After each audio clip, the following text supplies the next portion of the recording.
Welcome back to RuralVacantLand.com. This is Luke Smith, and I'm excited to bring you a property that I believe is the largest one on the website. 160 acres. It's a quarter mile. You know, a full section is a mile by mile. This is a quarter section, so it's a quarter mile by a quarter mile square. Let's jump into the website and take a look at this one. It's I'm asking $24,999 to just shy $25,000 to get your own quarter mile of land. There's a buy it now button on here that takes you to it asks you for $500 down, and then we could take it to a title shop, or I could do the paperwork for you, you know, wire, cash, cashier's check from there. If you want to do it through a title shop, there's a one right next to here in town that I think's got the paperwork ready to go. I don't think it'd be that hard. I think they're pretty cheap too. Probably less than $1,000 to run it through the title company near this one. So the county is Quay County. The state's New Mexico. So this is northern New Mexico. I've got GPS coordinates to the property. I've got GPS coordinates to the what I believe are the four corners of the property. The elevation's about 3,800 foot. There's a stream that goes by it. There's a little stream that goes through the property. There's a lake just north of the property. There's roads in multiple different directions. The property tax is about $40 a year. I think I just got a new assessment on it. So maybe I should update that, but I think it's like $42 or something for a lot of land. 160 acres and your tax is 40 something dollars a year. It's pretty ridiculously cheap taxes. So if you're just buying it outright, there's no fees. If you want to take it through a title shop, I'll ask you to pay for the title fees on it. My phone number's on here if you want to ask questions.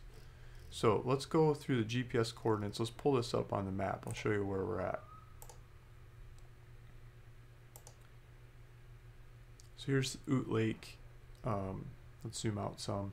Here's Tucumcari. This is Interstate 40 just south of the property. There's Albuquerque just a bit west of the property. Amarillo, Oklahoma City. So I hear people from Amarillo like to go to this lake. Probably get people from all over like to go to this lake. It's a popular lake, just, you know, fishing, boating and stuff just up the street. And partially feeding that lake is a stream, a Refugio Creek, that runs through here. So this creek winds through and feeds the Canadian River. I guess it doesn't feed the lake. The water goes through the lake and then down its way to the Mississippi, and the Refugio Creek joins it just south of the lake, or just downstream of the lake. So this is farmland. There's a bunch of pivot point crop circles in this area. This particular property is probably not conducive to one of these crop circles in its current state, because there's a little bit of a hill here and it's got more character. So it's not flat, wide open stuff. It's got some hills and some, yeah, just more character to it. And then down the hill a ways is the creek. So you might be able to see the creek from the property, probably different angles as the creek goes by. Just up the topmost corner of this property clips this stream over here, and so this stream comes through and flows back down towards the creek. If you follow the stream up the hill, it's fed from a couple different ponds. These ponds are collecting water, feeding it down this trough through the property. And then further up from these ponds, you can see some green action coming up here and up here. And this is, I forget the name of the canal, but it's a water canal that feeds a lot of the crops in the area, and it looks like it's leaking or draining or spilling or something through probably through the ground, leaching some of the water out and feeding these fans here that go down to put water into the property. So this canal follows the topography all over the place and feeds these fields. Not exactly how far it goes or where it comes from, but gives you the idea. Look at this thing, it just goes and goes. It's a nice long canal. Is this the end of it? I'm not exactly sure if they're pumping or moving water or what, but it's feeding a lot of fields, and some of it's spilling out into this property we've got for sale. property's all paid for, ready to go, clean title.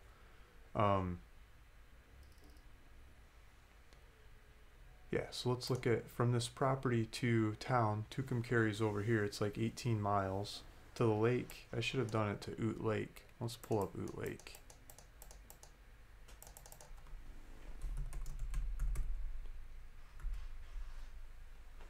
It's not very far. Zigzag a little bit. What does it say? 14, 15 miles to go to the state park. I think this is probably where you can launch boats. It look like a boat launch. Maybe not.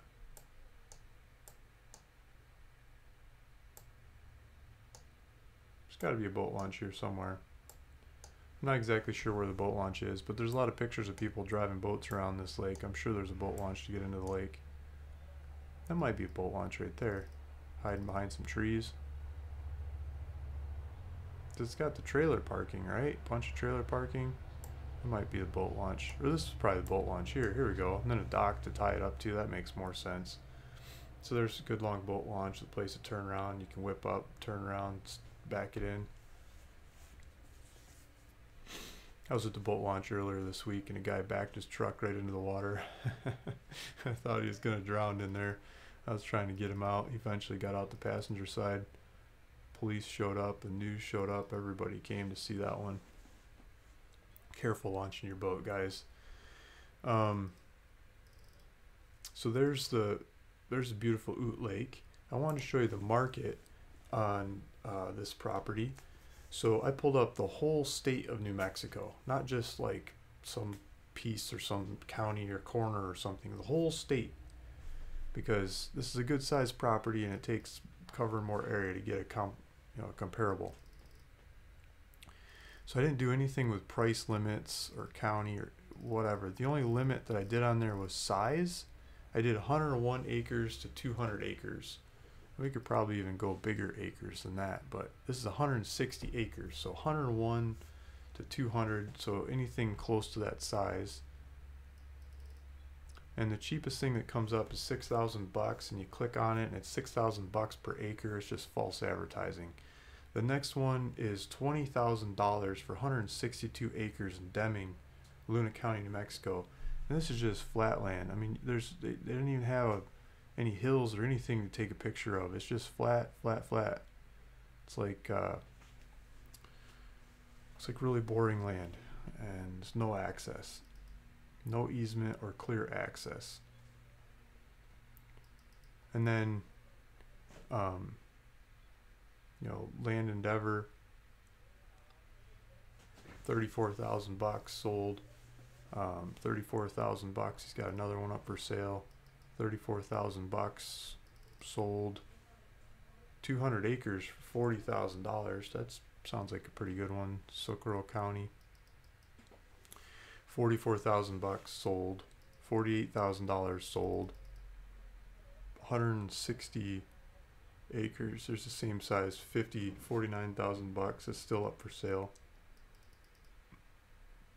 Yeah, but a lot of these bigger acreage ones are sold, or they're like twice the price. I'm asking $24.99. So there's one property that I've found that's cheaper in the whole state of New Mexico, and that's this no access, flat boring looking one.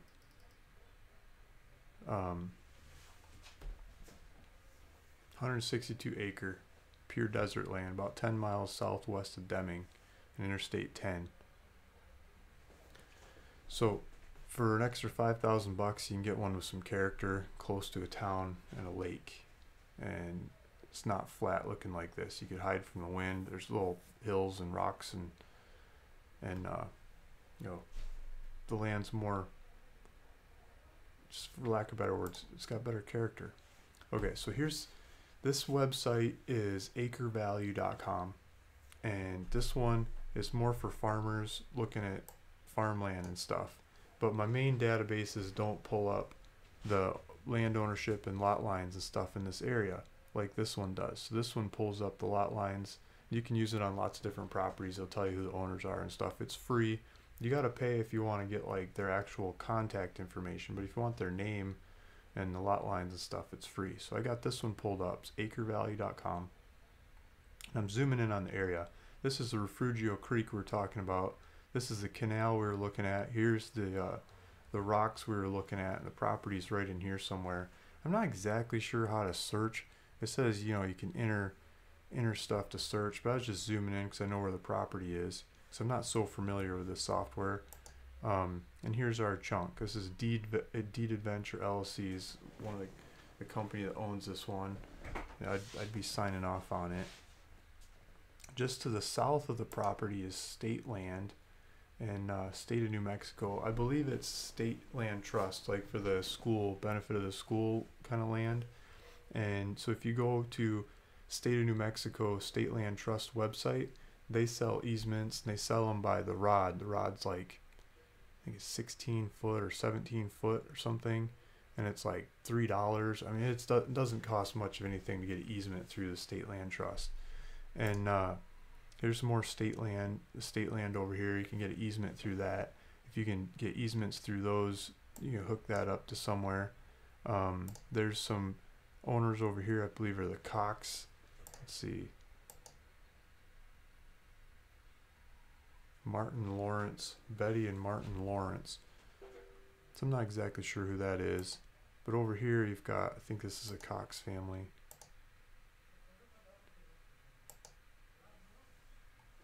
There's Gene Cox, like a 200-acre kind of property, and that would get you over to the roads. That might be who owns this one here. Let's see who this is. Doesn't say.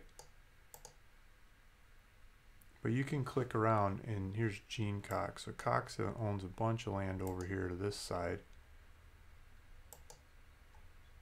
So you probably talk to the Cox. Here's Bruin Land Incorporated. Bruin owns a bunch of land around this area. Here's some more government land. Troutman Ranch owns a bunch of land around the area too.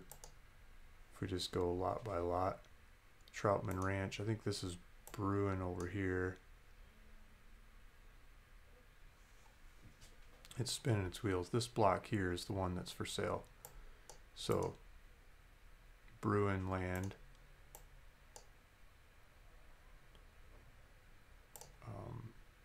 Bruin land.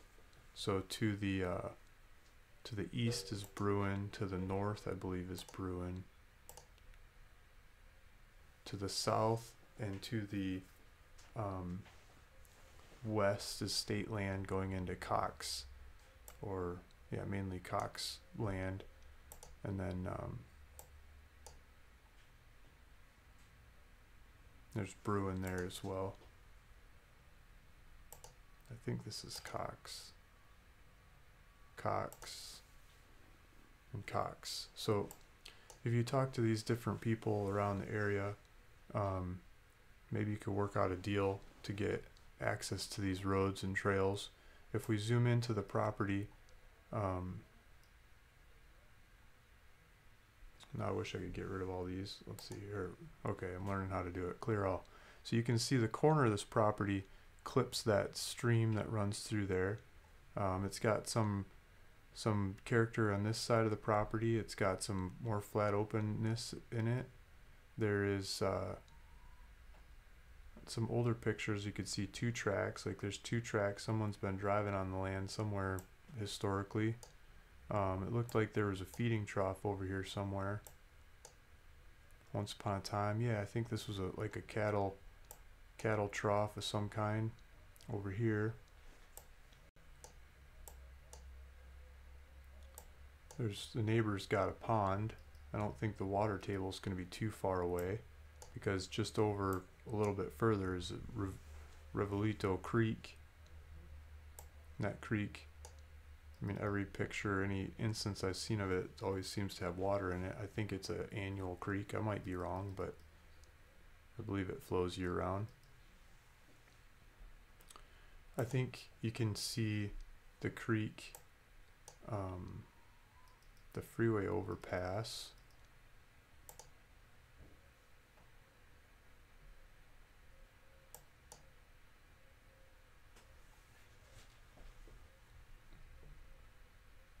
It's loading, maybe. maybe not.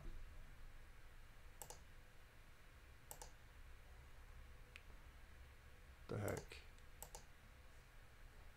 Maybe the camera hit a bug or something. Got a blackout. I don't know. So here's a view of the countryside. So this is a little further south of the property. The property would be up north around the corner. So here's a view of the topography that runs along next to the creek. The creek would be down here going under the, yeah, it looks like camera hit a bug there. Looks like the creek goes under the bridge. We can see the creek flowing right here. So it looks like they've cemented it up, kind of channeling it under the bridge. So this would be the creek going north up to the property, and it goes up and it gets more twisty and turny as you get up there. But this looks like the kind of area between the hills of the creek. This is kind of the historical creek plain, at least a little further south. I think this is upstream from the creek too, so I think it's flowing from south to north here. You can see this countryside starts getting these different bushes in it. As you get close to the crest of this hill, it's got more character to it. You know, bushy hills. But from here, maybe theoretically you could see the property out over in that direction. You might be able to do the same thing from the north, like where the turnoff would be on some of these roads. Let's see if we turned off here, for example. See if we've got street view over here.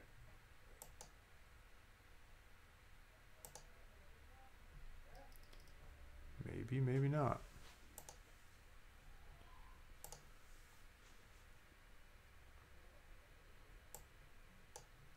So this is the countryside from the north. It looks like one of the entrances would cross a railroad track. You can see over there a ways would be the depression in the ground where the creek runs. And so this would be like the top of the hill, and the property would be over the side of the hill and down in the you know, closer to the creek than where the top is. Like the farming's happening on this flat stuff up here, but I think the character in the land is happening over there. There's a sign for deer. So that kind of gives you some ideas of what the area looks like. I think the main thing on this is the price. $24.99. The cheapest comparable in the state is $20,000, which is just looks like ugly land. I think you got to get in there and see if you can figure out access to the property. I think that's going to be the main issue, is access. So there's 2 tracks and stuff, but they go through other people's land. So you got to talk to them. See if you can work out a deal. See if you can use the land, if you can figure a way in and out of there through some of these state lands or some of these neighbors to get to these roads, and a way that works with the topography and the roads, or coming up from the south or one direction or the other. Just got to figure out your way around. And I think this Acre Value website is a really good website to do that for this area, so you can see who's who and who owns what land and figure out your paths. I found some pictures of Ute Lake on Instagram. This is a lake that's just north of the property, and here's a dad playing with a daughter. That looks like a good one. I like the handle up here in case she falls in. You know, speed boating, and some teenagers, a bunch of smiling people, a wife playing with a boat, kids camping out. There's this looks like a smallmouth bass. Might be a smallmouth bass. You know, people enjoying the lake. Here's someone flying by it. Here's a dock. All kinds of boats. Fancy looking ski boats, wakeboarding. I think those are smallmouth bass. That might be a largemouth and smallmouth. There might be large and smallmouth in the lake. I think there's walleye in this lake too. I think I thought I saw a picture of someone catching some walleye. I think these crappie maybe, and yeah, just ski boating it up. Fancy ski boats. Yeah, there's walleye. So someone catching walleye in that lake too. So there's probably a whole bunch of good fishing in that lake if you set your mind to it. Look at that kid. He looks like he's having fun wakeboarding in the lake. Guy's catching fish. This looks like a good lake to be near, so you could go have some fun on the water and not have to drive very far at all. I pulled up Tucumcari's the local town. Tucumcari is an old Route 66 town, so it's got some of the classics, right? And like, look at this gas station, classic pumps and signs. And just when Route 66 was going off, you get all these motels that were happy to have like air conditioning or something. You know, they had a TV was the main ad, and they would set up and go for it. I think they're shut down now. A lot of this stuff, the old movie theater and things, are all shut down. But people like to take pictures of the old memorabilia. Blue Swallow Motel, they still have their neon lights going, and the sign says they have a TV. And yeah, historic property. Something invited. 100% refrigerated air. Inspection and invited. Yeah, so I guess you can go look at the room before you stay there. But it's just like classic Americana, right? It's Americana kind of town. Old donut shop. This Blue Swallow Motel. Drop in any mailbox. We guarantee postage. That's the way to return the keys, right? They don't do that anymore. So it's just, this is a picture of town. I've seen this mural and pictures of this town many times. I've stopped in this town a long time ago before I was ever thinking about land. You know, just stop for gas, kind of stop. So there you go. Good looking taco. That is 160 acres in Quay County, New Mexico. On the website, ruralvacantland.com, brought to you by Luke Smith. I'll put a link down below so you can hit that and go to the website to put a $500 down to hold the property and go start the paperwork from there. I'll do all the paperwork depending on how you want to do it, and make it happen, make it yours. And let me know if you have any questions, if I can help. Thanks for listening. Thanks for watching. The second cheapest 160 acres in New Mexico. Hope to talk to you soon. Thanks. Bye.